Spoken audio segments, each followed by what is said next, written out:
Hello, I'm Vidya, your tutor. Let's learn the dairy farm together, step by step.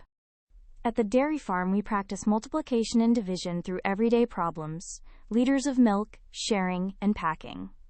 When equal groups combine, multiply. If 8 cows each give 12 liters, the total is 8 times 12, 96 liters. When we share equally, we divide. 96 liters poured equally into 8 cans is 96 divided by 8, 12 liters each. If the farm produces 15 liters a day, then in a week of 7 days, it makes 15 times 7, 105 liters. To recap, multiply to combine equal groups, divide to share equally. They undo each other, and always check whether your answer makes sense. Well done. Great work!